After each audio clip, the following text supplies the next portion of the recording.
This video is sponsored by Surfshark, the best VPN on the market. Surfshark is an app or browser extension that allows you to change your location to access websites in other countries and keep you safe from hackers. For example, we here in Ireland can access other countries' Netflix libraries, streaming services such as DAZN in Spain for those all-important Premier League games. Surfshark keeps you safe and private by protecting everything you do online. When your device connects to the internet, all that information is, in a way, blurred out. Surfshark is particularly useful for keeping you safe if you use public Wi-Fi, such as a college or a cafe. Surfshark allows you to use one subscription on unlimited devices, meaning that you can even share an account with friends and family. On top of this, Surfshark offers a 30-day money-back guarantee, so if you don't like it, you can even get your money back. Our sign-up offer gives you Surfshark VPN for just over €2 per month and up to 4 months free. Why not scan the QR code on screen or use the link in the description to take advantage of this offer. How are we, my friends? You are very welcome along to Friday night's late night agenda. The good news, your weekend has officially started. The Reds in action tomorrow against Enzo Maresca's Chelsea. We're going to take you through what we can expect from that one. Team selection, we're going to give you a bit of an update from Arne Slot and his press conference from earlier on. We will, of course, have a little look ahead to the transfer window because, you know, we love a bit of transfer talk here in Anfield Agenda. And, of course, we'll try to send you guys into the weekend in good form. Appreciate you all being with me, and thank you to our sponsor Surfshark as well. We have quite a bit to go through today. Connor was on this morning, AM Crosby, well done. Thank you to him as well. So yeah, look, I'm counting down the streams now. This is my third to last live stream before I go away, so I'm really trying to savour and enjoy every one of them. And tonight, well, the weather's miserable outside, but I'm sure we can have a little bit of fun together as we try to navigate the weekend ahead. And of course, a very difficult game tomorrow. Keane, how are we, mate? 8 months with us as a member. Appreciate you, bro. Said 8 months, we need a game plan for against Chelsea. We certainly do, sir. We certainly do. And that's what we're trying to figure out tonight. Because there's some interesting stats. Which it almost feels like we're having conversations lately and then stats are coming up and we can compare the conversations we've been having to the stats about what we've been talking about. I don't know if somebody out there is listening to us, but it's been a really happy coincidence over the last few days. So look, do let me know your plans for the weekend as well. And the watch along, of course, tomorrow. It's a 5:30 kickoff, so we will be live from 4:15 p.m. Right, let's start with where we go. Let's start with a bit of praise for Chelsea and Enzo Maresca, because what he said in his press conference ahead of the game, I think Liverpool fans will certainly appreciate. We covered it in the video earlier on, but I just want to re-emphasise class gesture and class set of words here from Enzo Maresca. So speaking about Liverpool and our season, this is what the Chelsea gaffer had to say. The season is fantastic, especially after the Diogo Jota tragedy. I went through the same as a player 20 years ago. It's tough for the players, club and manager to face an empty training ground every day. You have to be strong. That's why they're doing more than just well. They're handling a very difficult situation. And it was, you know, we didn't need to say that, Maresca, but I thought it was class as well. And it follows on from the Chelsea players' gesture to donate some of their winnings from the Club World Cup as well to that fund in memory of Diogo and Andre. So again, just want to take a moment to say thank you to Chelsea and Enzo Maresca. Right, let's talk about Federico Chiesa for a moment. Arne confirmed in his press conference that he's going to be training today, so he could be available for selection. But although there had been talk of Chiesa maybe being called up by Gennaro Gattuso to the Italian national team squad, it looks as if, well, that isn't going to happen. Well, it hasn't happened because he's been left out of the Italian squad that has been announced. Whether you think that's a good or a bad thing, feel free to let me know in the comments. For me, I think it's a good thing. I think it's a good thing because, yes, I'm sure he wants to represent his country and get back in the manager's good books. But, look, I don't want them chancing an injury or, you know, anything that could destabilise the good start to the season he's had with us. So for me, that would be a disappointment for him. But, you know, selfishly, I'm kind of happy about it. I don't know about you guys. Right, what else have we got to go through early doors? So, bit of a blunt statement, really. The Athletic have given us quotes from Richard Masters, the Premier League's chief executive, and he reckons that domestic leagues are struggling with FIFA's plans and they're struggling for fans because of the attention on players' time. He said that the global governing body is not listening to concerns about fixture congestion and player welfare. And he's not wrong. You know, we have this conversation many times, and I've mentioned this to you guys as well. It feels like there's a battle between UEFA and FIFA. And you wouldn't think so, right? You'd think they're two, FIFA is the governing body for the whole sport. But the money has always been with UEFA. They have, obviously, all the top European leagues. They've got the Champions Leagues. They've got the European Championship. That is a huge money generator. And FIFA, of course, want the slice of that. But to the detriment of the players and player welfare. We've already seen the Club World Cup and the effect that that's had on some teams so far. Chelsea picking up injuries. I think they're going to be without maybe 6, 7, 8 players for this game. Cole Palmer's had a couple of injuries this season. And it's not going to stop, because they're trying to make that tournament now 2 years. They're trying to make the World Cup for 2030 a 64-team World Cup. The greed needs to stop somewhere. It really just does need to stop. Couple of bits from Arne Slot today in his presser. Let me give you some quotes around that as well. So, actually, do you know what? Let's start with an Enzo Maresca update around Chelsea. He said, Cole Palmer is still out. We have Chalobah suspended. We've seen 8 players out for tomorrow. I don't have any update at the moment on Cole Palmer. We have a meeting this week to see how he is, and then we will decide. Giovanni Leone has undergone successful ACL surgery. I can give you guys that news as well. Ben Jacobs reported that earlier on. Adding another defender is under discussion, he said, for January, but no guarantees.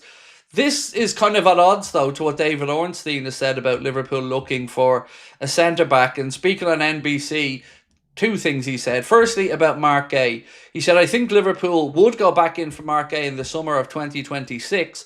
I'm not expecting him to leave Crystal Palace in January. Actually, I'm not expecting Liverpool to go for a centre-back in January as things stand. Of course, these things can change. And that really shocked me to see that from David Ornstein, because the late video tonight is going to be fully about centre-backs. I've gone through and got 5 or 6 names, and I'm going to discuss them in the late video and try to make a case for why Liverpool certainly should be dipping their toes into the January transfer market for a centre-back, and I don't think you disagree with me too much on it. But let's have that as the first poll of the night. 1 sec.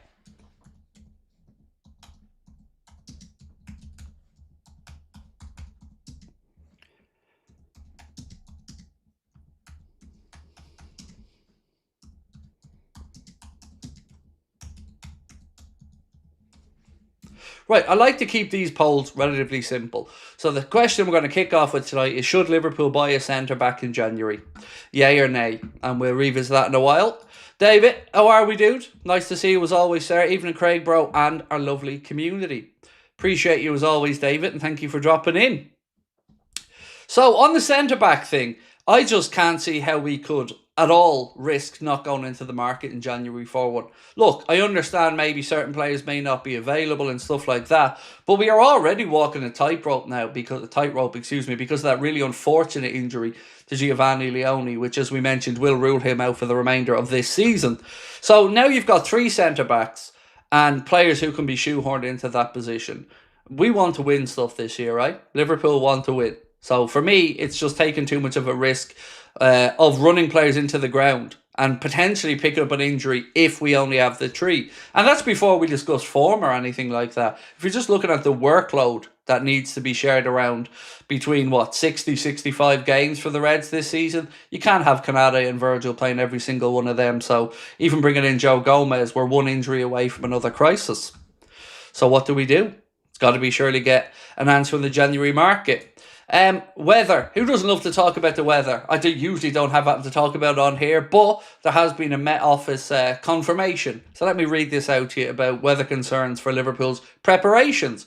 The Met Office has confirmed that Storm Amy is set to hit parts of North and West Britain with high winds and heavy rain on Friday and Saturday. The official statement reads, Storm Amy is likely to lead to some disruption later on Friday and overnight into Saturday. Warnings include injuries and danger to life from falling debris, as well as possible power cuts, travel issues and hazardous coastal conditions. London itself isn't forecast to be directly impacted, but with Merseyside falling inside the alert zone, Liverpool will need to factor that into their travel preparations to head down to London for the game. Right, let's jump into the chat and see how everybody is. Christina, always lovely to see you in. Christina van der Merwe, how are we? Colette Bowen, nice to see you. Smokey, how are we? Mary Nelson, hope all is well with you. Michael Manning, Frank Slater, lovely to see you guys. Dave Sharples, as always, a pleasure, sir, to see you in. And look, our show as well. I can't believe it. It's getting close now. Just over 2 weeks. 2 weeks and 2 days until we are at the Hot Water Comedy Club Liverpool for that last ever show. So if you want to come and see us, you can get your tickets with that QR code or just have a look on the Hot Water Comedy Club website. Right, let's go. Matty Gorman. There's no way we can't sign a centre-back in January. Dude, I'm with you. You know, I'm 100% on board with you, Maddie. It would be insanity to do so. So, it's a quiet night tonight, right? But I like quiet nights because quiet nights give us a chance to talk. And I want to ask you something in a poll after this poll. And it's about the future of the channel. And I want to help you guys help shape that. As we've always promised, you guys are at the heart of everything that we do and the heart of all our decision making. So I'm going to ask you something that you probably never expected me to ask, but I'm going to ask you in about 10-15 minutes. So just give me a little nudge if I forget about it. Because you know me. El Dum here will just keep going on talking and forget about it. Right, let's pass on some congratulations. Dominic Soboslai wins the Player of the Month award, the Standard Chartered Player of the Month award for August, and congratulations to him. I think we can all agree it was well deserved. He's had a fantastic start to the season. There's also been linked for the Reds today with Nathan Collins.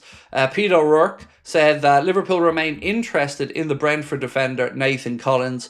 Although, like I've said before, I think he's got 4 years left on his contract and they have a 2-year option. As well as being the Brentford captain, it feels like that will be a very difficult deal to do.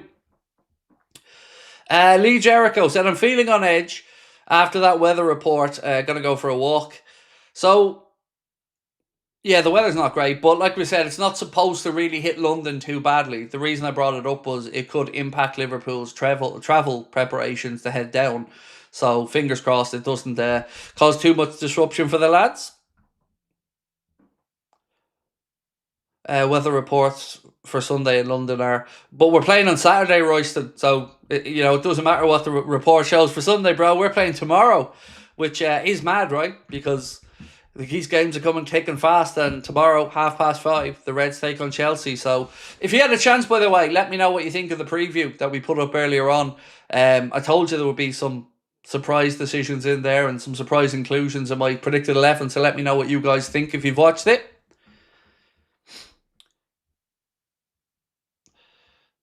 Yes, I like that from Keane, where he says, Craig shows are like Vegas. What happens there stays there. Yeah, and especially with this one. Like, this is the last one. So, there probably will be an emotional night. We're going to have some fun, but there'll be some emotion involved in it as well. And no fitter thing for me to be there with Chris and Steve and, kind of almost go full circle with it. So, those guys will be at the live show with me as well, which I'm very much excited for. Evening, Craig. I'd love to come to your last live, but I live too far away. Totally get that, Jonathan, man. Totally get it, and no probs. Look, when I say this will be our last live show ever, I mean on a stage. It doesn't mean we won't do Anfield Agenda meetups in the future, where we go and have a drink and a chat, maybe watch a game together. But I'm just not putting my ass on a stage again after tonight, after the 19th, because like I said before, I'm a bag of nerves building up to them, and it doesn't get any better for me, unfortunately. Martin Lawrence said, not signing a centre-back in January puts winning trophies this season at a real risk. Can't believe they aren't considering it. So that's just what David Ornstein has said. And look, to be fair, I don't know what the club are briefing. So maybe the club are saying, well, we're not really looking at it because they don't want to leak targets, or they don't want prices maybe going up, or they want to move stealthily. So we also heard at some points that Liverpool weren't planning to revisit the bid for Isak, but we all knew that was going to happen. So, like I've said, there will be a lot of different reporting around it. And everybody, particularly David Ornstein, I would always say he would be acting in good faith. He's not a wind-up merchant or anything. He's, a proper professional journalist, and he will always pass along what he's been told. But there's a caveat at the end of what he said, as things stand. So, these things can change. Paul Owens, lovely to see you in as well, mate. And you haven't missed too much. We've just been warming into the show, shall we say? I'm so excited for tomorrow. Really, really am. Because I'm probably delusional. A lot of you will say, yes, yes, you are, Craig. But I'm expecting a performance tomorrow. I am. I'm expecting us to win that game. And I usually get nervous when I feel this confident. The only other time this season I felt this confident was Atletico Madrid. And after 15 minutes, I thought that confidence was well and truly deserved. But then, of course, they found their way back into the game and, we won it, but we made hard work of it. So, yeah, I'm feeling really confident tomorrow, which I probably have no reason to because we haven't won in 5 years at Stamford Bridge. So, I don't know what gives me this, but I just do. N said, I still have faith in Arna. Will be on our perch. So I don't understand anybody who doesn't have faith. It's okay to question what's happening or to be unsure of the start of the season that we've had. But I've seen some people say he's a fraud. I've seen some people wanting him sacked, although that's too far in the other direction. To me, it's just straightforward. It is a mixture of maybe teams playing a slight bit differently against us, new players still finding their way in the league. And actually, you know what I watched last night? And it was about Florian Wirtz. I think it was called Wonder Kid or something like that. It was a little 30-minute documentary that Sky made. Brilliant watch. Really, really good to see. Heard from his parents, you heard from his former coaches, his friends, and it really gave a good insight into what makes Florian Wirtz the man that he is, and full credit to Sky for that because I thought it was a really, really good watch. Daily watch when eating my dinner. Enchiladas today. Well in. Sonder, well in. I'm having chicken with Nando's marinade and a flatbread, which I seem to eat about 4 days a week, to be fair, because I love it. So that'll be my dinner today, dude. So we're not a million miles away, except for I'm a pussy. You're going for enchiladas, proper Mexican. I'm a fraud, basically, Sonder. I'm a fraud, mate. With Ashwak said, watched it.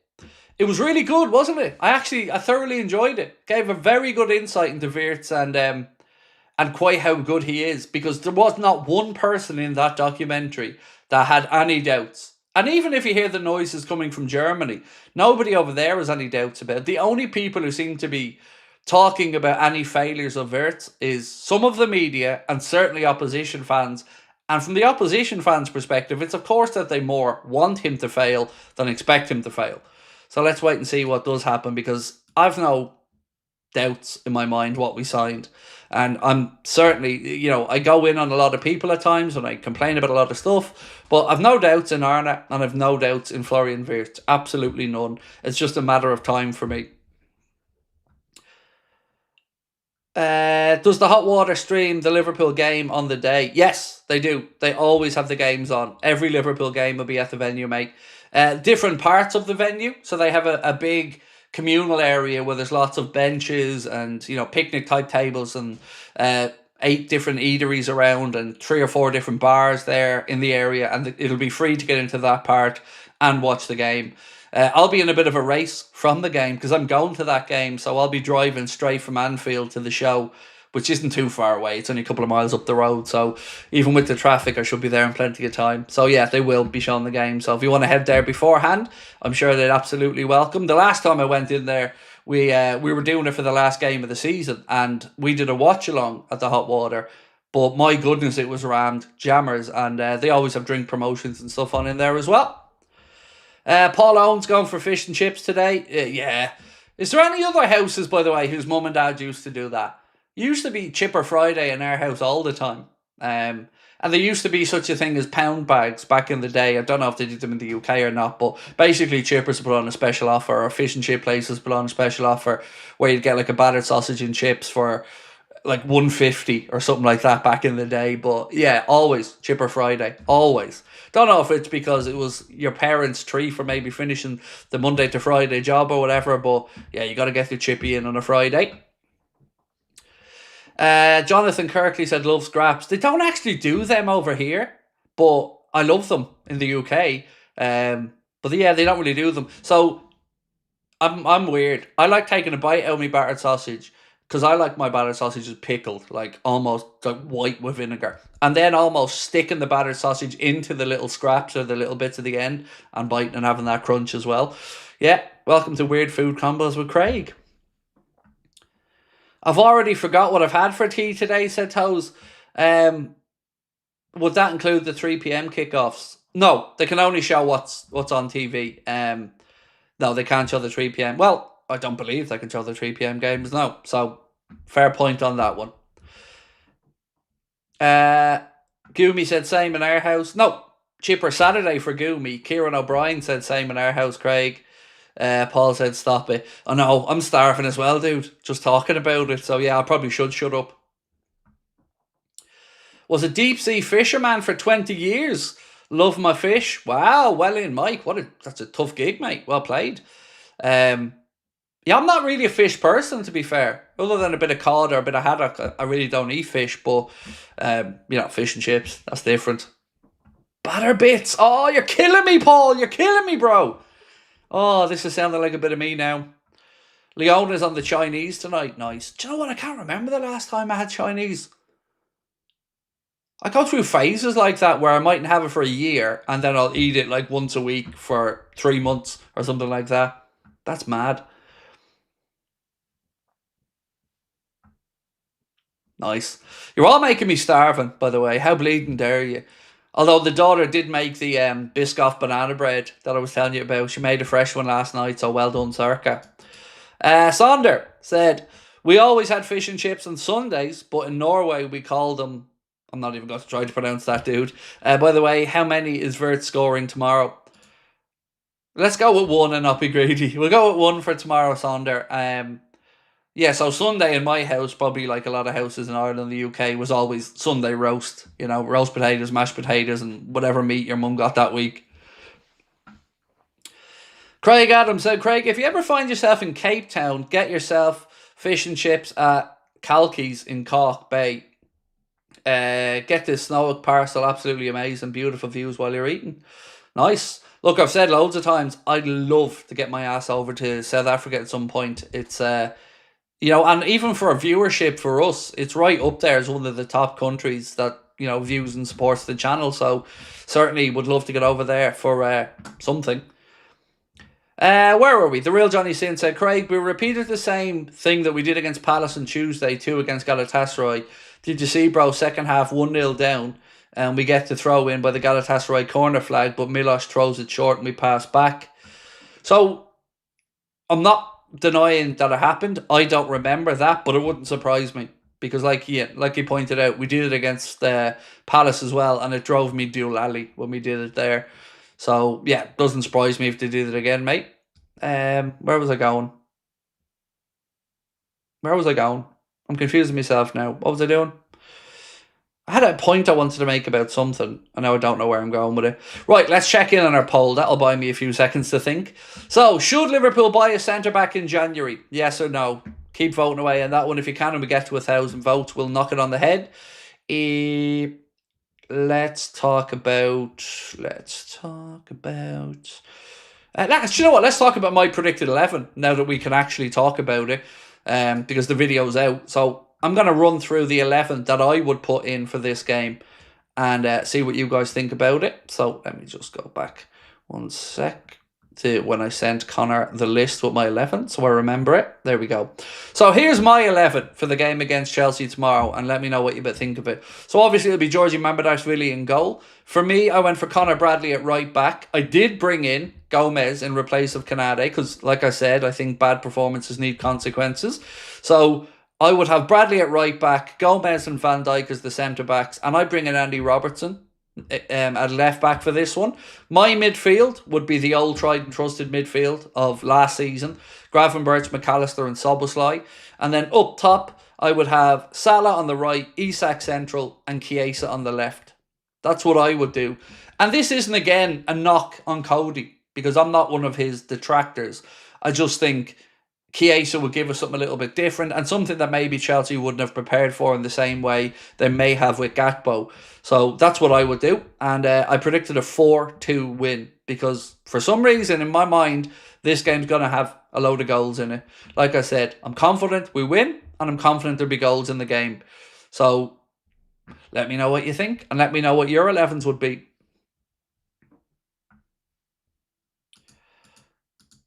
Right, we're at 727 votes.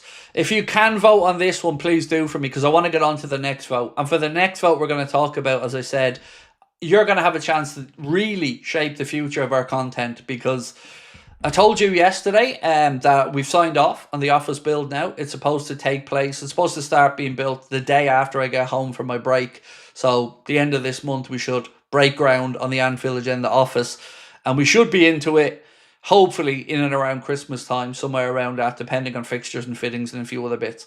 But I want to ask you a very specific question that we'll get to in a couple of moments, but I'm so fucking excited. Excuse the language again, but I'm so excited to get this office sorted out. Like, it's 5 years of saving, hoping, waiting to try to get that space, and it's finally coming together. Who are the 4%? I would say they're non-Liverpool fans, the 4%, who are, hoping we don't sign one. Or at least that's what I'm thinking. I like it, Craig. Experience and stability, said Billy.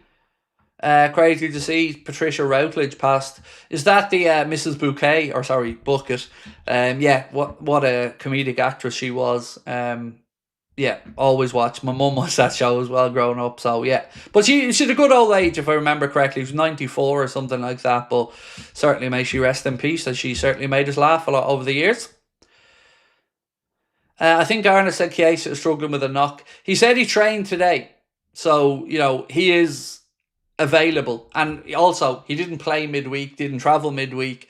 So if he can get past the knock, then I think we could easily get 60, 65 out of him on the left. But again, I don't expect him to play on the left. I expect it to be Gakpo, but I would put Chiesa there. Has there been any further updates on Ekitike? He trained from yesterday, from what I understand. So good news in that regard. Let me just run through some more of the notes. So, Arna's talked a lot this season, folks, about low blocks and about teams playing against us a little bit differently. Well, Sky put out a quote earlier on that said, I do see teams playing and doing things differently. Arne Slot said teams have adapted to our style and that he needs to find answers to break them down.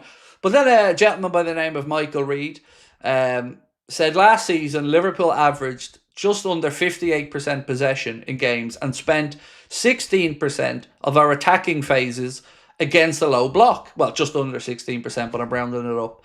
So we had 58% possession last year on average, and 16% of the time that we were attacking, we faced a low block. This season, our possession stats have gone up to pretty much 65%, but we're facing 23.7% of a low block when we attack. So apparently teams are parking the bus a little bit more.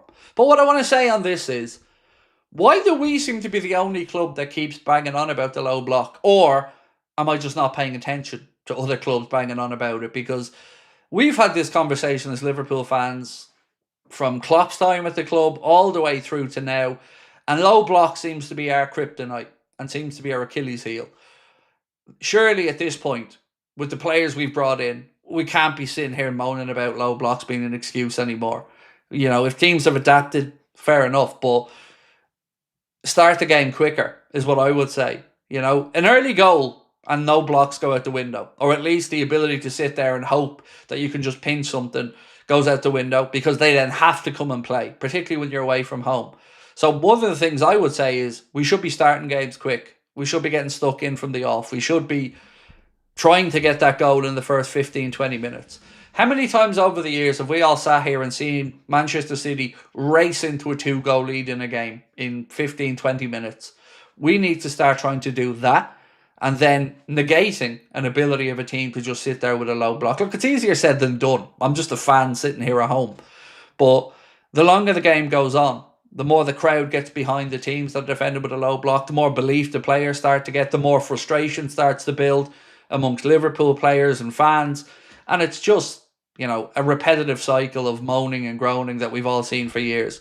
We got to figure out a way to get past it. And, with the players like Florian Wirtz and Ugo Ekitike and Isak, we've got quality players who should be able to find a way.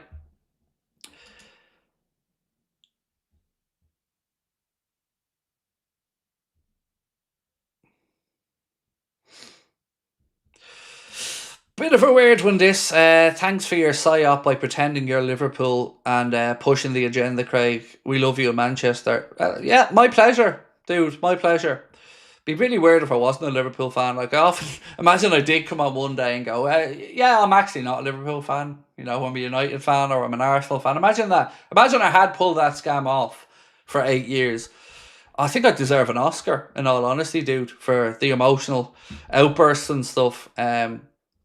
But, you know, you do love me in Manchester, though. That much you're right about. But, you know, Housewives favourite, Manchester favourite. I'll take it. Sadio's contract ends at the end of the season. I don't want them. I absolutely don't want them. So let me revisit you back to what was happening for me when Sadio Mane was leaving. And again, I can only talk about my world experience on here. So what I got as a Liverpool fan, despite what our friend, our old Measty said, despite, you know, Mane wanting to move on and it being his choice to move to Bayern, I remember at this time hearing, well, he'll finally be loved now. He'll be going to a club in Bayern Munich who would appreciate him. And that's what I was getting as a Liverpool fan from Mane FC fans when he was going. Now, of course, that was all absolute garbage because he went over there, didn't work out, was in punch-ups with Leroy Sané and got out of there pretty quickly. So that's my lived experience of Mane's departure. So I don't want that chapter to be reopened. Now, personally, loved Sadio. Of course, we all did. He was brilliant. And an exceptionally good footballer as well. But him and Mo have probably been the two first players that I remember being at Liverpool that had their own fans. You know, not fans of the clubs, but fans of the guys. And it was a weird time. Weird time when Mane was leaving because, yeah, like I said, some of the crap that was getting aimed at Liverpool fans and the mistreatment of Sadio somehow, it was nuts.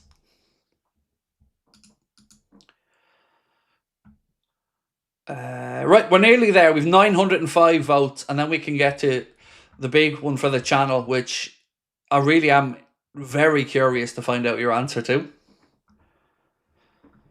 David said, long throw-ins and set pieces are in the league now. They are, and we need to make use of them. You know, I don't know if we're too full of pride or arrogant to not use long throw-ins, but we've got to start using them. We have to. We've conceded from them, so we know what chaos they can cause. So absolutely, Liverpool need to start using long throw-ins, especially in the moments where we're throwing them backwards deep inside the opposition half.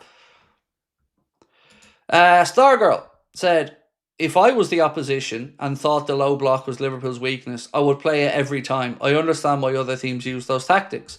Of course, I understand it as well. But what I don't understand is, what are we doing in the week in training preparing for it? Because teams that are playing against us will no doubt be drilled in the low block. They'll be drilled to give us the wide spaces, keep the pitch narrow. So how are we not finding ways to unpick this? Or why are we still talking about it as an excuse? Because at this point, it really shouldn't be.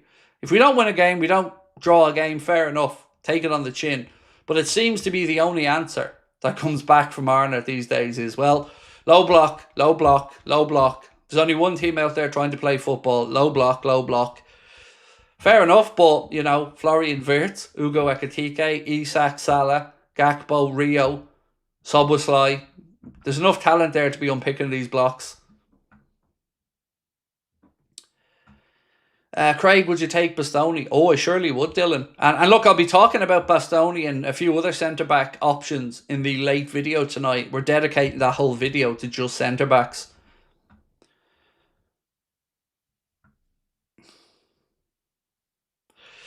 Old Measty said, of course, you love Liverpool, yeah. I love the banter, man, honestly. Appreciate it. It's a good bit of fun. You know what though? Weirdly, I have recorded a video while I'm away, which I'm going to rank my favourite 5 fan bases to interact with in order of 1 to 5 from my experience on social media. And United are in that list, mate. So maybe you can tune in and have a look at that one for me and let me know what you think. But I've recorded 10 videos for when I'm away, ranging from my thoughts on FSG to top 5 fan bases to just all range of topics that I've tried to cover. to make up for my absence during the international break.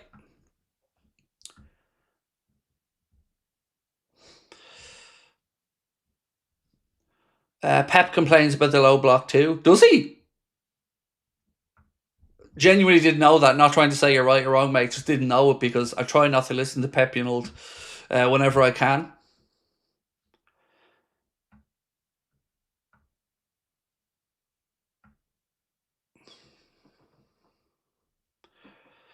Where are we at?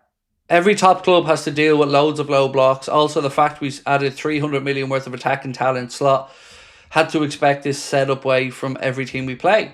Yeah, I just can't believe we're still talking about it as a fan base because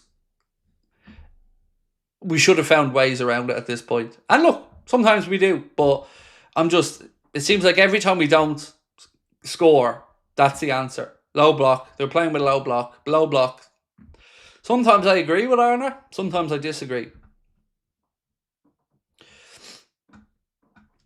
So, old Measty, you're just wasting your money, dude. Because, honestly, bro, I'm trying to have a bit of fun with you, and I respect the banter, but I'm not reading out that nonsense, mate. Especially when we both know that's what it is, nonsense. So, appreciate you and all, but I'll be passing bringing up that one on screen. Kai said, Craig, when you're away, will Connor be doing any videos? Yes, the podcast will be recording a couple of episodes of, I think. Connor's going to do the watch-along of the Manchester United game. All going well. He's to do a few tech trials with that, but yeah.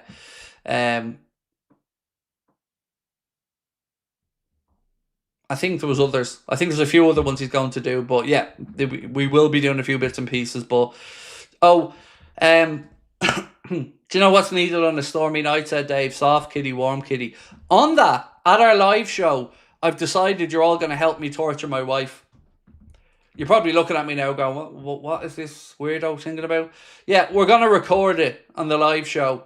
I'm going to stand on stage and you're all going to sing Soft Kitty, Warm Kitty, Little Ball of Fur, and we're going to send it to Sabrina with a little hello from everybody.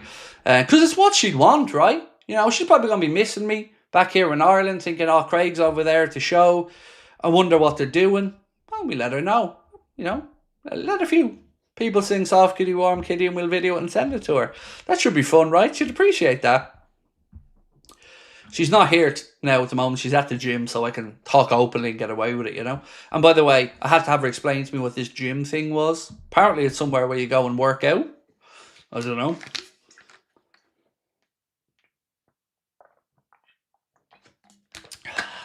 Craig's just a shit house of heart. I am, especially with my wife. Yeah, me and her torture each other, and I mean that in good ways. It's proper banter. Right, are we there yet? Right, we've got the 1,000 votes. Cool. 97% think we need a centre back. Right, so here you go. This is the poll that I really want your opinion on. So let me type it out first.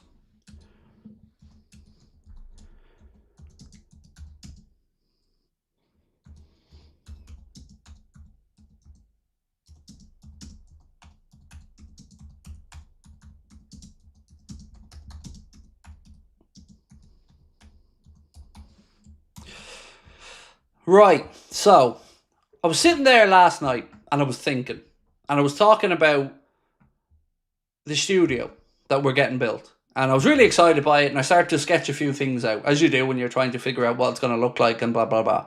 But something popped into my head. The reason I use a green screen is partly because I like it, and partly out of necessity for the lack of space that I have to record in. So green screen gives me some options. So I want to know, in the new studio, would you prefer no green screen and real world backgrounds? So there'll probably be a couple of different setups in it, but would you prefer no green screen at all? Just to go straight to real world memorabilia on the walls or whatever, and no green screen? Or would you like us to mix and match both? So green screen or no green screen, vote away. But like I say, you guys do help the channel and help control its future, and I want your feedback on this one because it's important that we keep you guys happy because, it's your show. Sonder said Coke Zero or Pepsi Max. Neither. Diet Coke. I'm such an asshole, Sonder. Like, I'm the type of guy that if I say, can I have a Diet Coke? And they say, I've got Coke Zero or Pepsi Max, is that all right? I'm saying no. I'm that guy. And it's not because I'm an asshole. It's because I can actually taste the difference. So, for me, neither. Has to be Diet Coke. Can't be having both. Can't be having Diet Coke or Coke Zero. Has to be Diet Coke. And Pepsi Max can just get in the bin, in all honesty.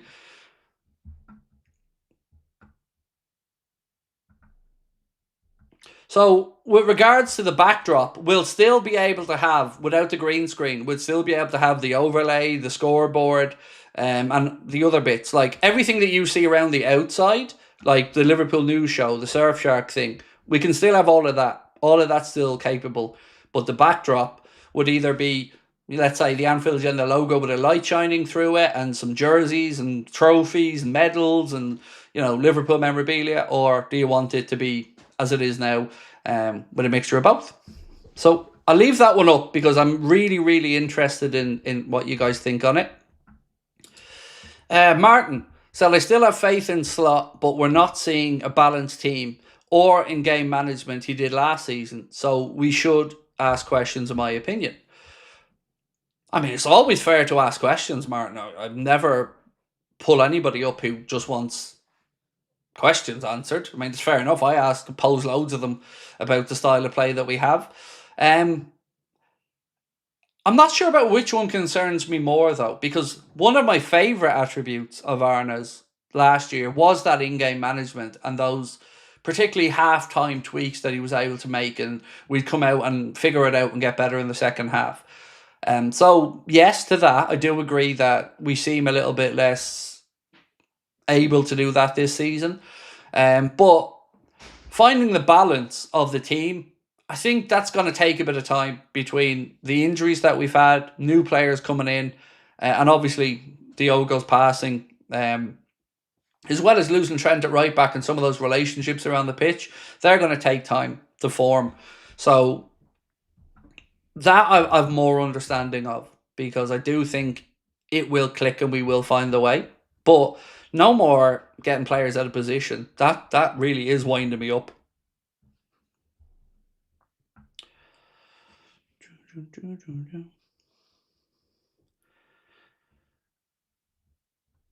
And also, on the another aspect of why I'm asking the question is, if we had a green screen set up, you wouldn't notice something different. So you wouldn't know we'd moved. You wouldn't know we were in a new space. We wouldn't be able to have a bit more fun with it, So that's another reason I was thinking it wouldn't look any different to you if I just take this setup and move it and drop it into a studio with a green screen behind me.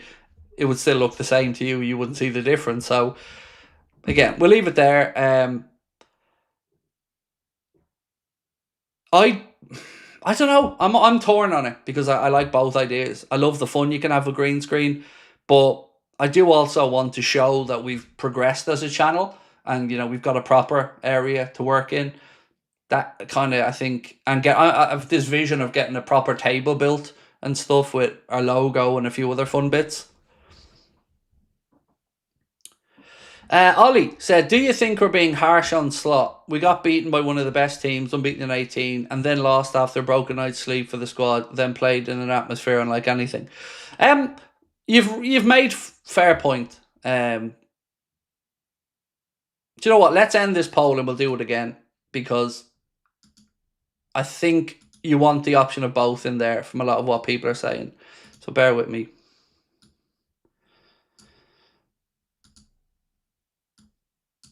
One sec. I'll end this and we'll do the option with both. So 1 second.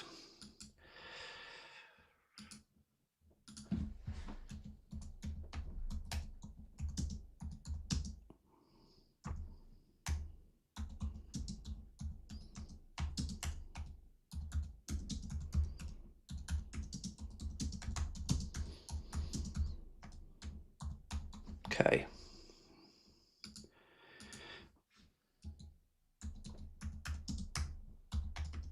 Right, so should we stop using green screen in the new studio? Yes, no, or use both?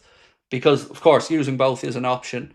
So, yeah, we'll check back in on that one in a while. Fulham just scored against Bournemouth. Interesting. I thought Bournemouth would win that game, to be honest with you. Interesting one. So, sorry, to get back to Ollie's point. So you've made two good points, Ollie. The first thing about the broken night's sleep, fair enough. And then the Crystal Palace game, never going to be an easy one. They're a good team. I can't really push back on that. But where I would say, Ollie, is I think you could still go back through the 6 games before that, mate. And the results had gone our way, but the performances didn't. And, we were throwing away leads quite regularly. 2-goal leads as well. So I think the truth probably lies somewhere in the middle. Some people have gone too far. Some people are in denial. And then other people probably think there's a bit of truth in both. And I'm probably in the bit of truth in both. I'm not happy with what we've seen so far from performances. But like you said, there are mitigating circumstances to it as well. And, some of them obvious, some of them maybe hidden. But what has me more worried, Ollie, is the league table. We're top of it, but if we go into this international break and we don't beat Chelsea and Arsenal win, so a draw and an Arsenal win would put Arsenal top. A loss and an Arsenal win would obviously put Arsenal top. That's what has me worried, mate, because then you're playing catch up. And if you look at the next games, well, we have United at home. You'd hope that would be a handy one. We've got City away. We've got Alisson out. Our centre-back, options are limited now. That's what concerns me, is the narrative and the pressure that's going to come if Arsenal get past us. So I want to keep us with our noses in front, and I want a better performance. But again, you've made some fair points, mate. But I do think we just haven't been great overall so far this season. Dad said they speak to the old players. Liverpool team of the past had to cope with low block tactics and noticed teams playing old school football. Look, there are ways around low blocks. Sometimes you need a little bit of luck to break them down, but you need to be more direct when you're playing a low block, in my opinion, and move the ball quicker. The passing across the backside, the side, that's not going to break down a low block. They're not going to suddenly all shift over 15 yards and make a pathway through the middle for you to pass the ball. You've got to just get at them, whether that is getting Rio and Gamoa on there to have a run at them, whether you try to draw fouls, free kicks, try to be clever, try and find a penalty, a little ricochet. The old phrase, if you don't buy a ticket, you can't win the raffle, kind of comes into my mind here. These aimless crosses in aren't doing it. I think we need to be getting to the byline, drilling it low across the 6-yard box and just mixing it up. And I think that would make a difference. I totally agree with what Brett Haynes has just said. We need more dark arts. You're right. So Arne seems to go out of his way to praise the team for not using them. And I get that to some extent. But it's part of the game, It's part of the game. Like, if you go back to the Barcelona game, the 4-0 game, one of my favourite parts of that entire game was the very last bit of action where James Milner was drawing free kicks and running the clock down. I appreciate a good bit of shithousery. That's why I said to you the other night, I was annoyed at the referee over in Turkey, not at Victor Osimhen or the Galatasaray players, because of course they're going to do that. Of course, if they see the referee stopping the game every time Osimhen goes down, they're going to keep doing it when they're winning. Why wouldn't they? They're going to want to kill that clock as much as possible and give us no momentum. But it's on the referee to get the finger out and actually say, you know what, we're not, this shit isn't happening. And that referee very early in that game set the tone that he was going to be, shall we say, receptive to the crowd. I think it's the fairest way I can be about that. Martin Halliwell said, at what point would you call out Slot if the team continues to not gel, given Klopp changed the whole midfield one summer and the team never looked this unbalanced? Very, very good question. And if there's one thing, Martin, that I, as a Liverpool fan making content, haven't ever had to do, is call for a manager's head or a sacking. It's probably quite unusual in the world of fandom. You know, in my time doing this, of course, I was around for the Hodgson era and all, but I wasn't really making content. So in my time making content, I've pretty much had Kloppo and Arne Slot. So I've never sat here and said, I want the manager gone. Or I think the manager needs to go. So I don't know at what point, if it continued, I'd maybe feel that way. But I think it would take an awful lot. Like, I am not even at the 10% mark now of getting to where I'd be needing 100% to say, I want the manager moved. I'm not even at 10%. So for me, this season, no matter what else happens, Arne is there this season. And probably next season as well. So that's my answer, but doesn't mean I'm going to be happy about what I see all the time. Lawrence, Craig, am I delusional for thinking that excluding the last couple of games where we conceded, we played well? Although I'm autistic and my brain thinks differently, appreciate these questions. Well, you're talking to another autistic person, and again, like you, my brain is wired a little bit differently, but I think there have been patches, Lauren, is the fairest way. So the game against Atletico Madrid, for me, has been our best game this season in the way that we've played. And even at that, it was in patches.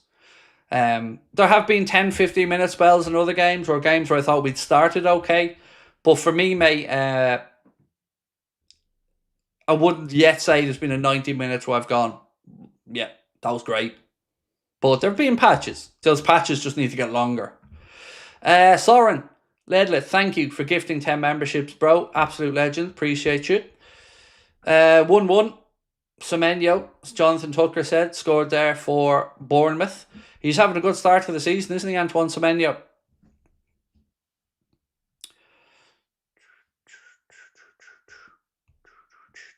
Right, let's talk about Canade for a minute. David Ornstein has been speaking a little bit about Canade's contract talks, and we'd seen a report from L'Equipe the other day that said that Liverpool are confident that they will get to a solution with Ibrahima Canade.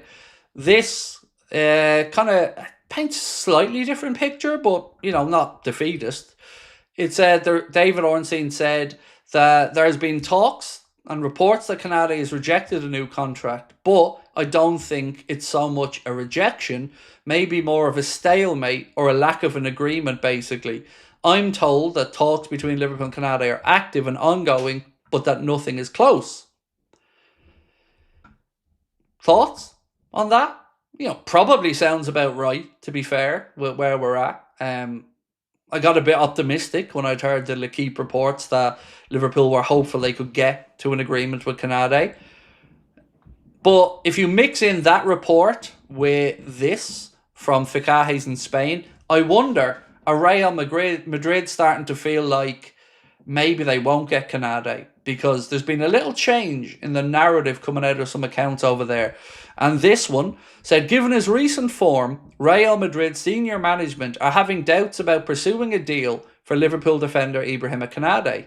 He's out of contract at Anfield next summer, and Los Blancos were close to making a decision on offering him a contract in 2026, but they're now split on him. And that's from Ficajes and Credit Transfer News Live for that post on X. I wonder are they feeling like they aren't going to get him now, and that's why the reports are out. Because I swear we heard from Ficajes and other outlets that everything was basically agreed with Canade, and now they were going to give him an offer, but people inside Madrid are split. And even if you go back during the week, this week, I think we talked about other reports from Spain said that people were undecided at the Madrid side. Some people in Madrid wanted him, some people didn't want him. So, what are we thinking on that one? Where do you think we are with Canade, or do you think it can be fixed? Because I keep moving from one way to the other. Some days I feel optimistic, but what I would say is, regardless of it, I still want us to bring in another centre back. You know, because I think if Canade signed on for 4 more years, I think we still either need to go and get Mark Gay in the summer or bring somebody in January, even allowing for Leone coming back, because I think longer term we probably will sell Gomez. because that was talked about in the summer with AC Milan.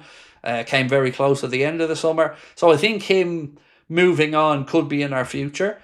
So to that end, I would still say even if Canade goes, we need to bring in a centre-back. Or excuse me, even if Canade stays, we still need to bring in a centre-back. If he goes, I'd argue we need to bring in two.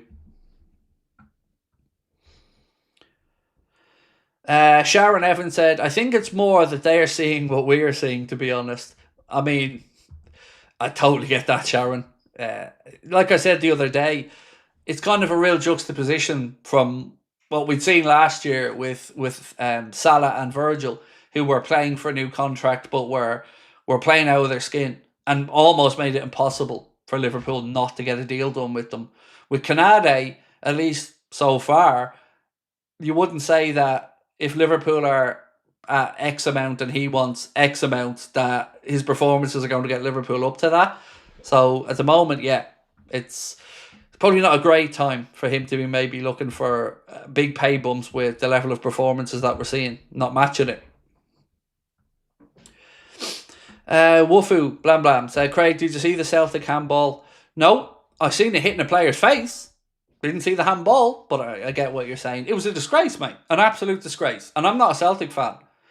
I don't follow really anybody. I kind of pick Aberdeen just to be awkward, but it was undoubtedly not a handball. There isn't even 1% of me that thinks that went anywhere near Iheanacho's hand or arm. And how those absolute omadons, those soggy biscuits in VAR could look at that for 3-4 minutes and come up with, we're ruling out the goal for a handball. They need to be investigated, because that's not even subjective. Like, that's absolute horseshit. Like I said, I've got no dog in this fight. I'm not a Celtic fan. If this was United, Arsenal, Chelsea, I'd still be saying the same thing. That was a disgrace. There is absolutely no way on this planet that goal should have been ruled out. An absolute disgrace. So that's my take on it. It's just an absolute disgrace. And it wasn't even close. Like, I sent it into our Discord group. I took a video of my TV, sent it into the Discord group, and I said, does anyone here see a handball? Because this goal's just been ruled out for handball. And nobody, even people in my Discord who'd be Rangers fans, were looking at it going, nah, there's no handball there. It was a joke.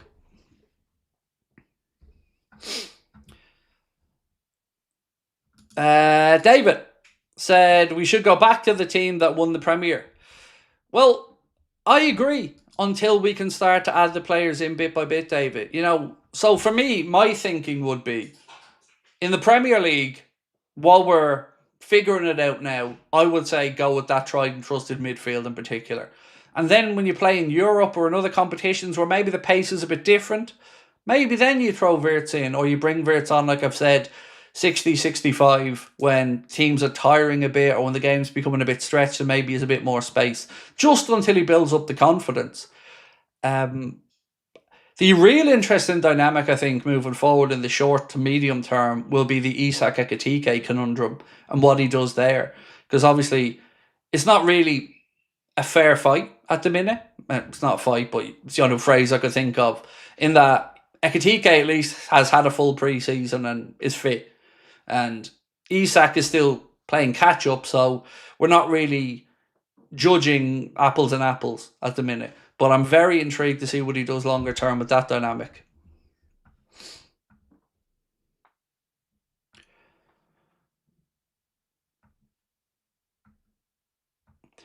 The memes of this channel on TikTok are hilarious. People are so creative. Not sure if you've seen them. You like of the me ones like saying moo for a cow instead of mo, and yeah, they're brilliant. They are, Lauren. They're brilliant. I often get sent some of them, and yeah, brilliant. That's proper banter. Like I don't mind people going, look, Anfield Agenda is angry at I don't know, Anfield Agenda knows what colour the car is or something. It's red. Yeah, they're brilliant. They make me laugh. So yeah, crack on with them.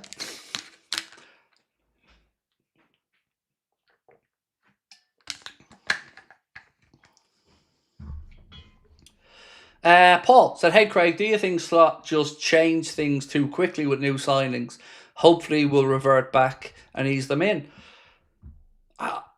I've pretty consistent in this and saying no, because I don't think it should cause as much of an upheaval as maybe we're seeing. Because if you look at the spine of the team, Paul, I think the spine of the team's still there. Now, yes, they have to form relationships. So we spoke yesterday. I'll run you through these stats in case you weren't with us. There were some very telling numbers on 1-2s in particular. And if you look at it, this piece from The Athletic said, who's engaged in the most 1-2s in recent history in the Premier League? And they go back from 18-19 onwards. And top of the pile was Mohamed Salah and Trent. So they had played 39 1-2s between them in the years. Second on the list was Odegaard and Saka. But then you had Salah and Firmino. You had Robertson and Mane. Robbo and Lucho. Robbo and Bobby. Szoboszlai and Salah. So relationships are important, particularly on the right side where Salah still... One hasn't really had a fullback that he knows yet at right back, because we've seen 3 different right backs this season so far.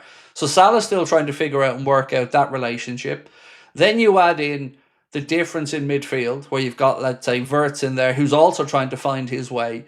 So I don't think it's that there's too many changes. I just think it's that they're impacting relationships, movements, and maybe players are second guessing each other, and that's leading to some of these passes that are, how often have we seen a pass 10 yards ahead of somebody, or the run wasn't made but the ball was played? These are the type of things that I think will click. So no, for me, I've always said I don't think there's been too much change, but there is some, and that does come with some setbacks and some problems. Maddie said, we should never be in a position where we have to integrate 5-6 players into the team. It's great FSG have finally gotten serious, but they had to. So, right, let's go through an 11. I'll go through my 11 again, like I said, that I put out tomorrow, and see about how many changes are in that. So I would go Bradley at right back, who was here previously. So there isn't really an excuse there other than the relationship with Salah one, which will take time. Then I'd have Gomez and Virgil, and even if it's Canada and Virgil, they're centre-backs that have been here for years. Left side, Andy Robertson. So even if it isn't Robbo and it's Kirkes, well, he might not be used to us, but he is used to the Premier League. So I think not too much there, especially if you have Alisson in behind in goal. Into midfield, what are we talking about? One change there. Wirtz in, still the same deeper line midfielder. Still the same one alongside the 2, whether it's McAllister or Jones. So not too much there. And then if you look at the front line, it's only realistically Central that we've seen a huge change there. Diaz out, fair enough, but Gakpo should know what it's about and what the league's about. And, it's not going to be a lack of understanding for him. So I don't think we've had too much change. Like if every new player was out there and we were lining up something like let's say tomorrow if we had Mamardashvili, Frimpong, Kirkes, that's 3 new players already in the back 5. If in midfield we had Wirtz in there, then that would be a 4th one, and then let's say Isak to the centre up top, so 5th one. Then, yeah, maybe. But I don't think 3 and 11 is too much, especially with a lot of them having had the pre-season. And we're now 8 games into the season as well. So if Mo isn't sure about a partnership with a player on the right side, well, I'm sure they're working on this in training about what to look for in Mo's movements or body language, whether he likes the ball into feet, slightly in front of him, whether he wants the ball into his right foot so he can shield it. These are all things that I'm sure they're going to be working on in training.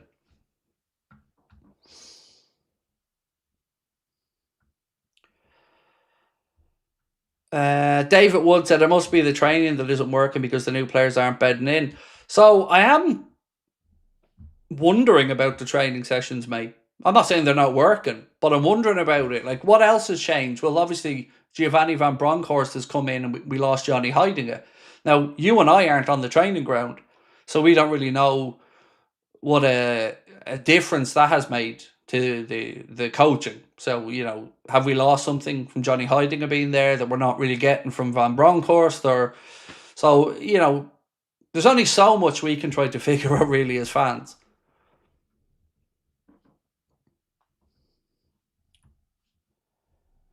Could I explain the poll? Certainly.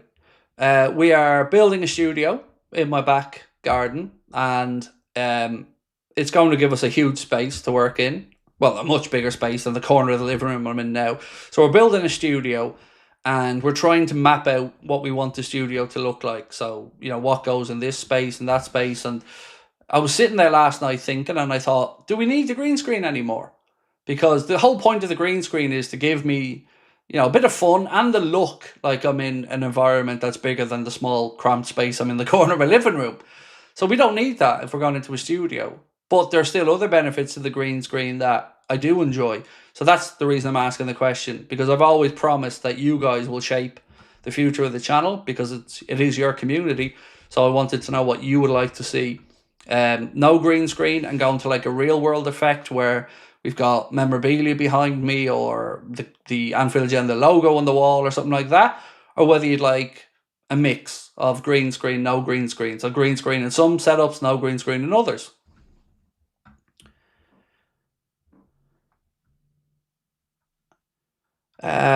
Jim said Wirtz should start, maybe Szoboszlai back in mid. Yeah, I think, look, he did try to explain a little bit why he had the changes that he had at right back in the presser. He spoke about Bradley coming back from injury in pre-season. Then he spoke about Frimpong playing a little bit of catch-up from an injury as well, and not really enough rhythm in those players. So to be fair to Arne, he did mention that in his presser, but I still think he needs to pick a favoured right back and just go with that right back for a while.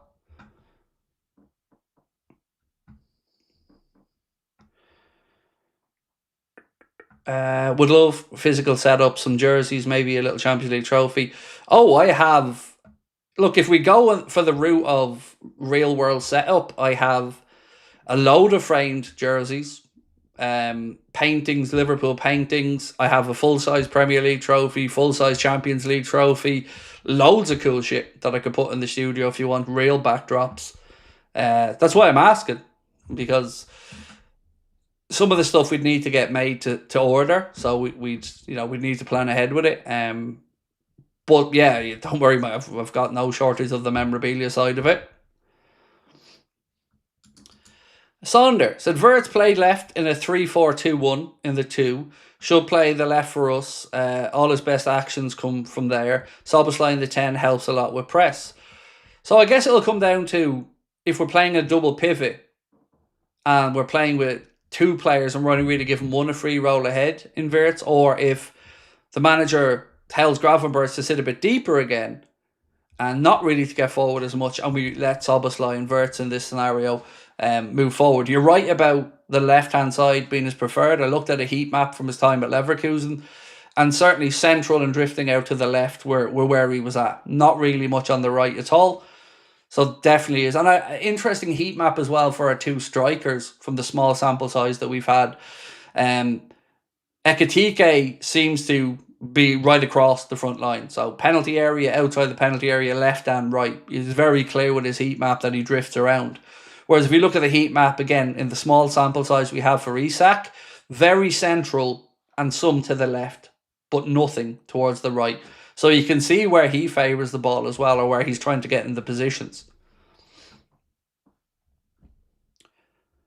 Yes, Ekitike is fit for the game. At least he's been training. So we believe he's going to be available for selection tomorrow. Whether the manager starts him or not, look, I haven't got a clue on that one. Martin said, I like the painting you have of Bobby. Thank you, man. I'm looking at it right now. Yeah, that will be going into the office. I've got a framed Diogo jersey. I have a Champions League Istanbul signed image with a medal and a RAF and CVG signatures. I've a signed Virgil jersey, a signed Alonso jersey. I've got a really colourful painting of Klopp and Liverpool legends. I've got an Alisson signed shirt. I've got a Gerrard signed shirt. Yeah, like I said, I'd have no shortage of stuff to hang in it.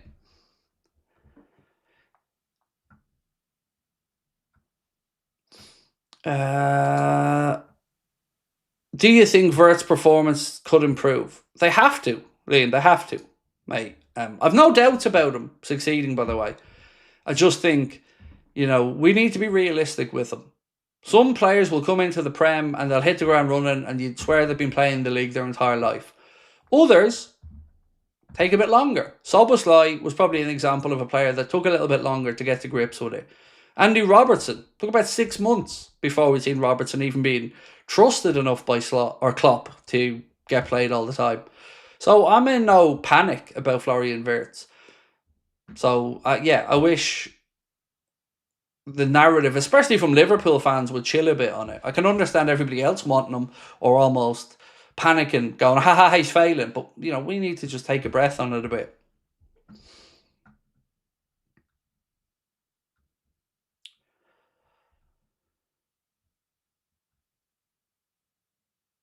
You could have Bruno Fernandes wearing a pageant sash that says "miss penalty."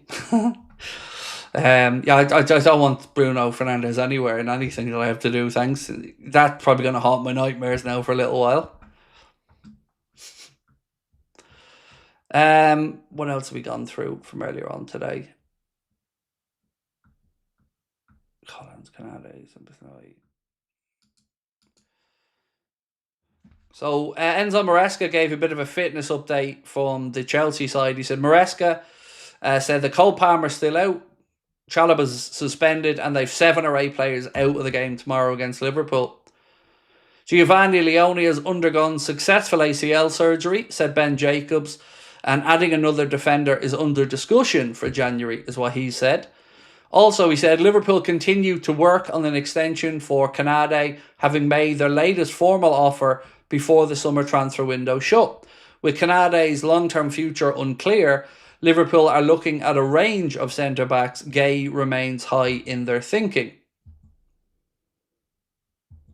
There's a few more centre-backs we're going to be talking about in the late night video tonight, so do keep your eye out for it. It should be out by about, I'm hoping at about 10 to 11, and I'll be talking about DIOMANDE, I'll be talking about Inacio, we'll be talking about Gay, Arujo.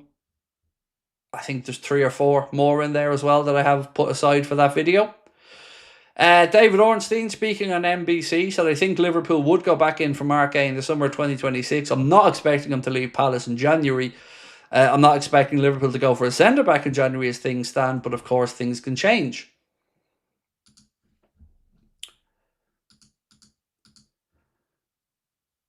Right, we've had 700 votes. If you can keep voting, please do. We're asking, should we stop using green screen in our new studio? Yes, no, or use both.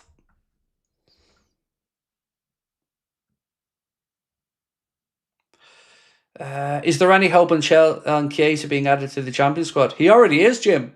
He's already been added, mate. You know, Arne didn't bring him over to Galatasaray because he said he's had a knock, but he was added on the Tuesday to the squad, so he is now part of Liverpool's Champions League squad. The clubs are able to make one change to their Champions League squads before the 6th match week if a player is going to be out for 60 days or more. And Liverpool, of course, know that Giovanni Leone is going to be out for longer than that, so they were able to take Leone out and put in Chiesa.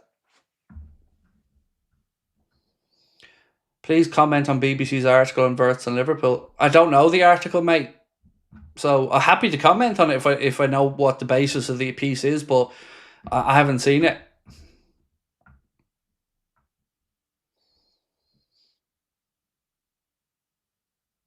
If you want to take it to another level, you need to have Elmo singing Soft Kitty. Don't give her ideas. Craig, you should do a cameo on Mrs. Brown's Boys. I'd love to. Do you know Buster in that show? He follows the channel. He subscribes to the channel.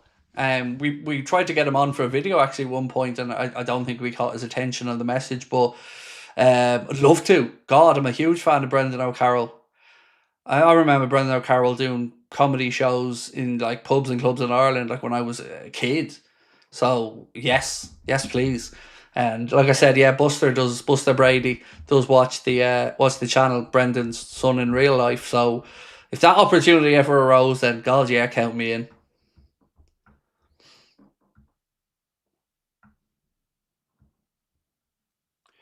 Craig, thoughts on the new AI stuff? Again, I'm going to need more to work with than the new AI stuff. I don't know what you mean in particular.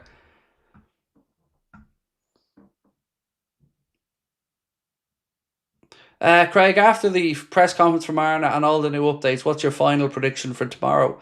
I'm going to stick with a 4-2 or 3-1 win. Chelsea have their own struggles. Yes, we haven't won at Stamford Bridge in 5 years, so it is going to be difficult. But I don't know. I feel like they're not going to be happy in our dressing room. They're not going to be happy having lost 2 on the bounce. They're not going to want to go through the international break knowing they're not top of the league. I really feel like we're going to see a better Liverpool tomorrow. I could be deluding myself here, but I'm upbeat about it. I just feel upbeat. I've no merit as to why. I just do. So yeah, I'm gonna go with my 3-1 or 4-2. And 11-wise, I mean, what I think we'll see is very different to what I would do. What I think we'll see tomorrow is probably, I think Arna will go with Mamardashvili. I think he'll play Szoboszlai at right back, Kanade, Virgil, Robertson. Midfield, I think he'll go Gravenberch, McAllister, Wirtz, although wouldn't completely rule out the idea of Jones playing instead of McAllister, but I think McAllister, Gravenberch, Wirtz. Up top, Salah, Isak, Gakpo. That's what I think Arna does. What I would do is the team I put out in the preview, but yeah, that's the 11 I would expect from the manager tomorrow.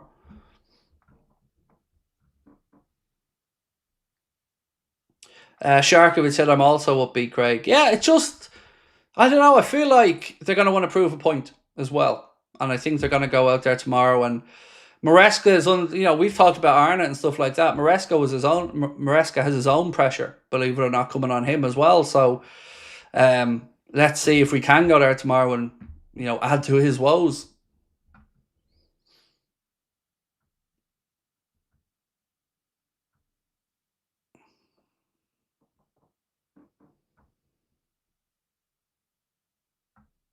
Why don't I do plans and prints? Because I haven't got the time, Jem, to start, drawing up plans and showing up to everybody and deciding it's, I don't have the time or ability to do it, unfortunately. So, yeah, we're going to have to just go with the old gut on this one. Maybe as it gets closer, I could have some more things drawn up. But for now, I'm going away on a trip with my family on Monday. So we're just trying to get some ideas before we move on.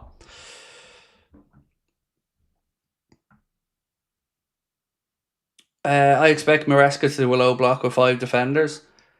Well, they are the home side, so you would say hopefully the impetus would be on Chelsea to try and have a pop. I'm thinking about Reece James coming down the right-hand side if he's fit and available, and that's why I think I'd have Robertson, just for the experience there. I mean, it's an interesting one, and I love the kickoff time as well. I think 5:30 is going to be, yes, fun kickoff slot. How long will the build of the studio take? So the plan is for it to be done inside a month. We were told a month, probably 4 weeks. But I don't want to rush into moving into it when it's done. I want to make sure everything is the way I want it before we switch up and start making actual content from it. So I would probably expect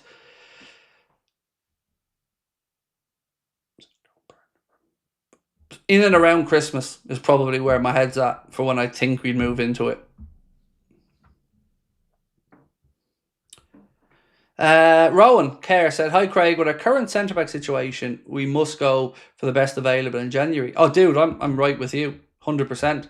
It baffles me that it can even be a conversation that we don't go in for one in January, because we're just one injury now away from a huge headache. And, there isn't the best case scenario with an injury, but there is a worst case scenario, and that worst case scenario, of course, is our captain. If Virgil was to be out, we'd be in trouble.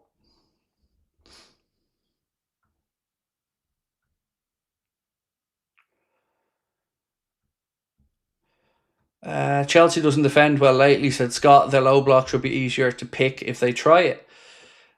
I don't know. I had a feeling for Atletico and we won the game and we started well. I have a similar feeling today, and I'm hoping we have a similarly fast start tomorrow and win the game. Steve said, exciting times. Congrats on the studio. Thank you, mate. Thank you. Yeah, I still don't believe it's real, Steve, and that it's actually happening. Up there with buying the house, they're the two things that I've been dreaming about for years. The ability to give my family back their sitting room at night time so they can actually watch TV and chill. Yeah, it's going to be cool. Hopefully, Semenyo will be our next Sadio Mane. I don't think we're getting Antoine Semenyo out of Bournemouth for a couple of reasons. One, he's just signed a new contract, so I think it'd be incredibly expensive. And we went back in there for the likes of Milos Kerke, so I don't know. I don't know if we'll be going back in for somebody on the left because we'd be blocking the pathway for Rio. So yeah, I don't think on Semenyo it's going to happen. Nikhil said, Craig, thoughts on Murillo? He's 23 actually, mate. He's 23. I only know that because I was doing some research earlier on. Left-footed, assured defender.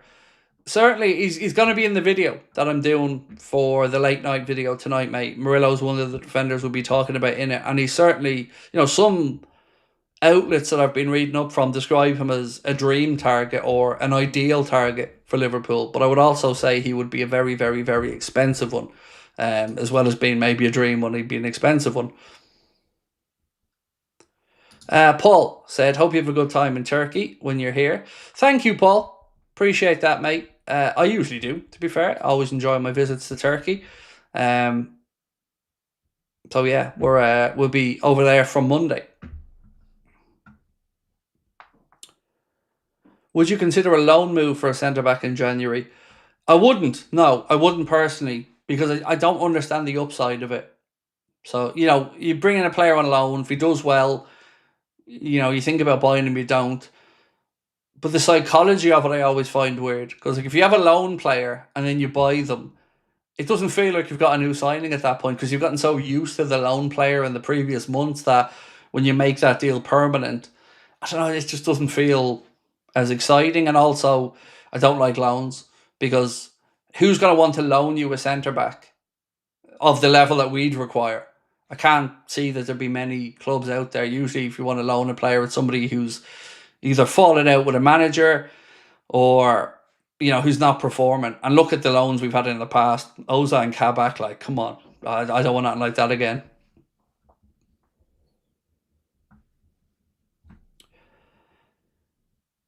Getting a loan, can't be arsed in January, will give me flashbacks of Corker in 2016. I might come back with hair from Turkey. Well done. Nobody's made that joke before. It's such a unique and clever joke. And as I've said, I'm not bald, so that actually wouldn't be waste of money. If I was to spend money, it would be on a beard transplant and maybe on getting the old teeth done. But no plans to do any of that when we're over there. Just a little bit of work stuff, a couple of meetings, believe it or not, but just relaxing and spending some time with Lucas. Do I play FPL? And if so, what's my starting 11? I do play it. I'm actually a little bit above mid-table at the minute. I think we've about 1,650 in the Anfield Agenda FPL, and I'm somewhere in the mid-600s, somewhere around that. So for me, I'm happy with that because I'm not very good at FPL. I don't even know what my 11 is at the minute. I'll read it out to you. I'll open up the app. I don't know off the top of my head what it is. Let's have a look at it. What's my FPL team for this week? Right. So it is Vicario in goal, then Virgil, Senesi and Gabriel, Elliot, Semenyo, Gakpo, Bruno Fernandes and Kudus, and then I've got Haaland and Beto. So yeah, that's my 11. And on my bench I have Sanchez, Mateta, Livramento and Mitchell. So yeah, like I said, I'm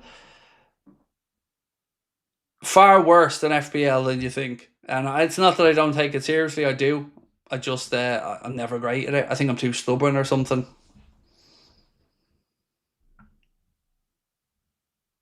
Have I ever had an ingrown nail? I haven't. It's one of my weird fears. I've never had one, but it's something that I fear having. So I'm always very peculiar in how I trim my nails because, yeah, I remember my uncles having one and seeing it, and I'm just thinking, no. Mm-mm.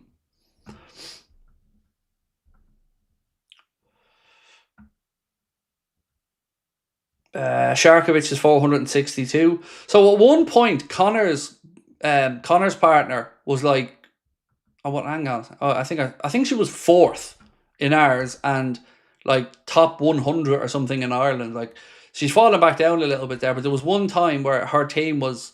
Connor messaged me going, "Did you see this?" And I couldn't believe it. Like she was flying.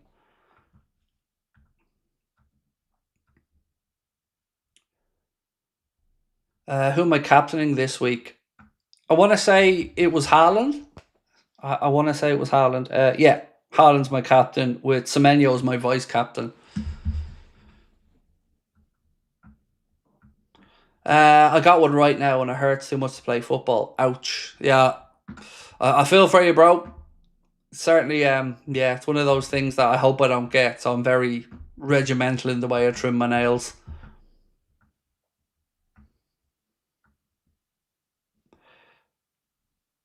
You were seventh at one point, Sith. Wow. God. I can honestly tell you I've never broke the top 100 on the Anfield Agenda in the last, I don't know, however many years we've been doing it. I don't think I've ever broken the top 100. So, yeah, you won't. If you're looking for me, you're going to have to look low down that list. Right, let's run through a bit of a catch-up for people who are maybe coming in a bit late on where we're at with the news today. So we started off with a conversation around Arne Slot saying that he sees teams doing different things against us. He says the teams have adapted to play against Liverpool and his side need to find answers to break them down. Then we had Michael Reid who posted up a stat to say last season Liverpool averaged, now I'm rounding up here, 58% possession and spent 16% of their attacking phases against the low block. This season, Liverpool are averaging, again I'm rounding up here, 65% possession with a almost 24% low block when in attacking phases. So a little bit more of a low block when we are attacking, but again, we've also added in a lot of talent, so you'd hope we'd pick the way through. Enzo Maresca said their Liverpool season's fantastic, especially after the Jota tragedy. I went through the same as a player 20 years ago. It's tough for the players, the club and manager to face an empty training ground every day. You have to be strong. That's why they're doing more than just well. They're handling a very difficult situation. And full credit to Enzo Maresca for such kind words.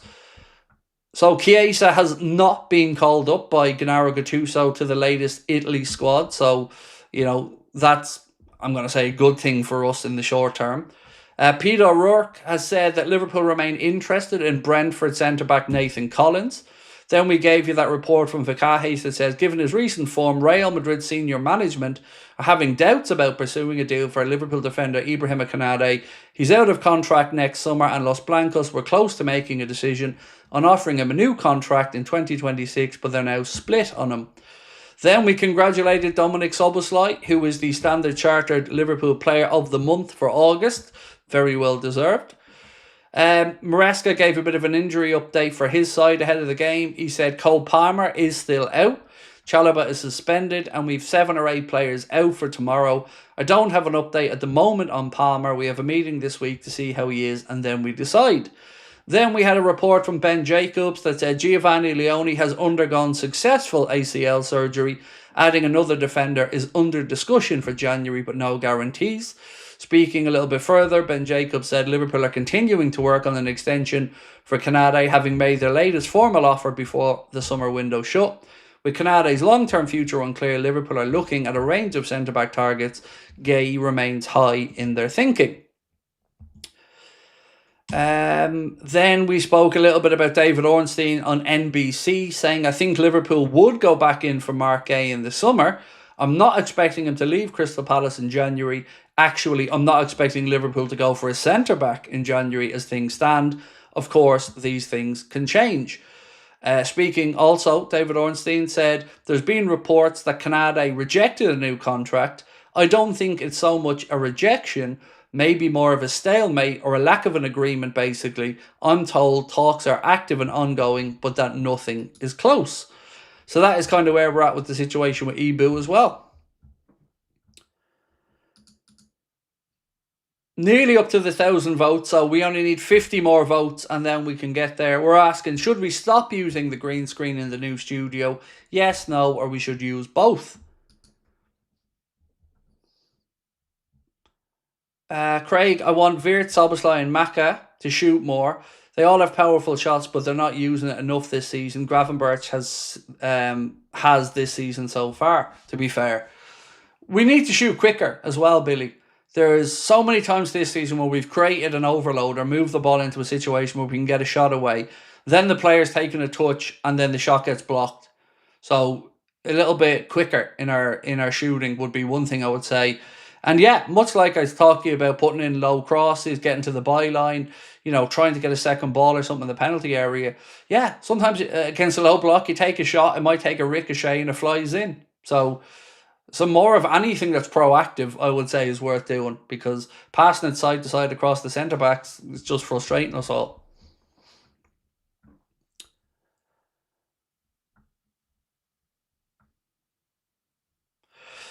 Craig, can you please shout out the open offer to join me for a pint in Edinburgh tomorrow for all Anfield Agenda fans? There you go. Sean's open up the wallet for a pint if anybody wants to join him in Edinburgh for the game tomorrow. He said, drop him a message. There you go. Anthony Lowry said, hi Craig, I hope you enjoy your holiday. Thank you, mate. It's not technically a holiday, but it's still a time away and I will enjoy it. And the United game, it's a pleasure to listen to you every day. Keep up the good work. Thank you. I still can't believe I'm actually going to that game. I'm so excited.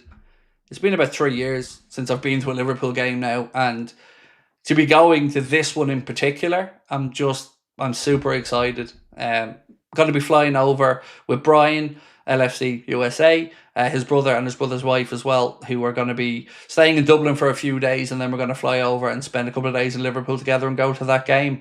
So excited. So excited. Liverpool United, wow. In a lounge as well with, great seats, and I'm buzzing. I can't believe it's actually happening. So yeah, really excited. Flying home from Turkey, like I've said before, I'm not even going to leave Dublin Airport. Well, actually, I think I am leaving the airport now. I'm going to the mother-in-law's for a couple of hours. Then we're going back to the airport and I'm going straight over to Liverpool. I'm jealous you got to go to Liverpool versus Madrid in 2009. Liverpool versus Real Madrid. Did I? I've never been to that game. I went to see Liverpool in Istanbul, and I went to see the reverse game, similar against AC Milan in Athens in 2007. But yeah, the lads went over to see Liverpool Real Madrid at Anfield when Oosh, one of our sponsors, sorted out tickets. Paddy, Chris, and Connor went, but I didn't go over because, long story short, but somebody called me. And I was sitting in the living room with my family. Somebody called me the night before we were due to go over, and I answer all my calls on speakerphone because I hate holding the phone up to my ear. So I answered the phone, and then there was loads of threats made against me and the lads, and my son heard them. And my son's autistic, and he had a bit of a meltdown, and I couldn't go to the game because he didn't want me to leave. So yeah, that was a shit one. So yeah, this time I'm just looking forward to going over, and the fact that Connor will be doing the watch along really helps out as well, because I always feel guilty about the possibility of missing time with you guys or a game, so the fact that Connor can step in for that watch along really helps out. Paul said, gonna miss you next 2 weeks, have a good one. Thank you, man. I've recorded 10 videos. Let me read you out some of the video titles so you'll know, but I've recorded 10 videos for when I'm away that I hope will keep you ticking over during the international break. So the first video is rules that I would change in football and why. Second one is FSG. Was I wrong or not to be angry at them? Third video is I pick one player from the top 11 in the Premier League and try to make a combined team with only one player allowed from every team. Then I asked, are stats ruining football fandom? That was another video I did. top 5 fan bases that I've interacted with online. So the top 5 Premier League sets of fans that I've enjoyed my interactions with over the years. Not the ones I think are best in general, but my interactions with them. Then I did a video on what is handball? I don't know. So I did a video discussing the handball situation and why it's a farce. I did a video trying to make an argument that the FA Cup winners deserve Champions League football. Should there be a second tier World Cup? I made a video making an argument for that for countries like mine and Ireland, who realistically are never going to win a World Cup. But we've seen in European club competition a second and third tier tournament. Should there be something similar for the World Cup? I make an argument trying to convince you there should. I react to your unpopular opinions, which are always my favourite video to make during the international break. So that one's done. And then I did a video about the multi-club model. Is it something that Liverpool should or shouldn't do? And I talk about the pros and cons of that. So they're all recorded and ready to go. So I can go on holidays knowing that at least I've got some content going out, or going away, I should say, and know that I've got some content going out. So if you could just do me a little favour and watch them when I'm away, because I'm always frantic. You're all going to disappear on me whenever I go away for a prolonged period of time. So I am that insecure.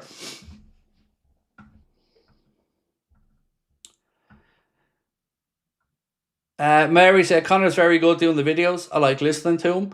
Yeah, I'm so proud of him that he's doing them. You know, he'd always said he didn't really want to be a front of camera person. But I think that his confidence level is going up over the years, and you know, he helps me out a lot in so many ways. But I love seeing him doing those early videos, because you know I'm never doing the early videos. Martin said Wirtz hasn't set the world on fire since joining Liverpool, but he hasn't been atrocious either. For example, in the Galatasaray game, he could have had at least one assist if other players finished their chances. Definitely. And could have had himself a goal against, was it Palace? I can't remember which game he missed a really good chance in, whether it was Palace or whether it was Galatasaray. But yeah, I think it was Palace. He probably won't get an easier chance to open his account.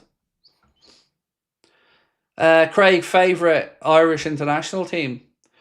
So favourite era, Italia 90. It has to be. You know, what a time that was, mate. The country was absolutely epic. I would say, though, I know the whole 2002 Keane Saipan thing, but if Keane had have stayed in that team, I don't know, we could have gone really far. I know we lost on penalties to Spain, and if Keane had been in that team, I don't know, that draw opened up and we could have went semi-finals in that World Cup.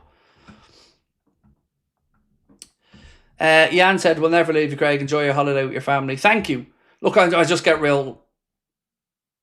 I'm really insecure. And like I keep saying to you guys, I don't know why people watch.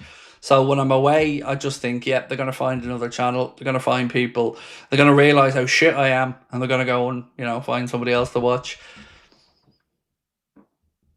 Connor was great on the early vid. Said Keane, Connor AM. Said Dave, yeah, that's what I call him. Crosby AM, whenever we message. Please tell me now how the handball rules work, because I haven't got a clue. Well, that's kind of the argument I put up in the video as well, Martin. You know, I've been in and around football now since probably 1988, and here we are now, and I'm 44 years of age.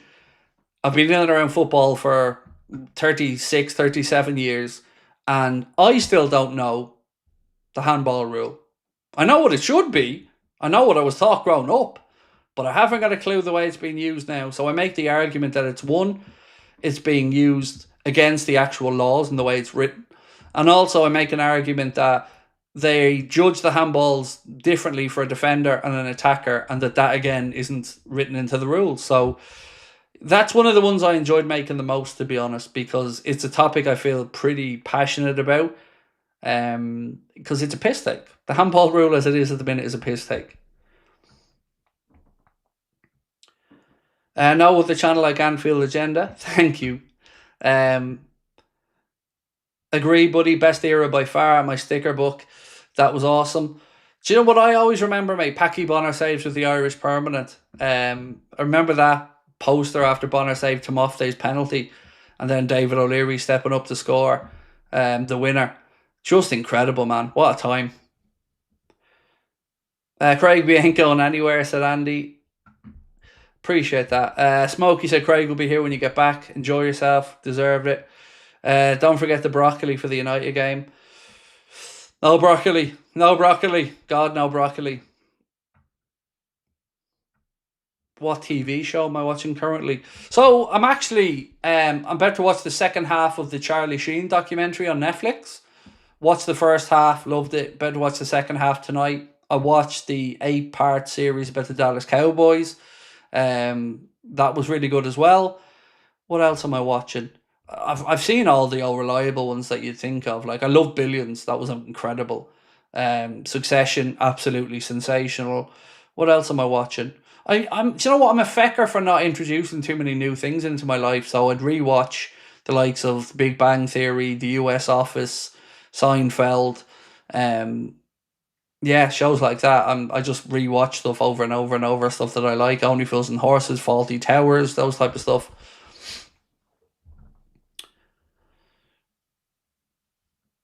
Right, ladies and gents, I'm going to go record this video. We're going to be focusing on centre backs and some names that are linked to us, some names that are realistic, some that maybe are a little bit far-fetched, but again, I actually think, is it News Show or Morning Show? Whatever the one on Apple was with Steve Carell and Reese Witherspoon and Jennifer Aniston. That was really good as well. I really enjoyed that. Right, ladies and gents, I'm off to record this video. I'll see you tomorrow. Obviously, we're going to have the watch along. We'll be starting from 4:15, so 4:15 p.m. We'll have our match reaction, player ratings video. We're going to record an episode of the Anfield Agenda podcast tomorrow as well, which will go out tomorrow night. So yeah, check out this video in about 15 minutes or so. And again, appreciate your support. Hit that like button for me before you head off. And again, 2 more live streams to go until I say goodbye to you guys for 2 weeks. But again, please be here when I come back. Much love. Bye-bye.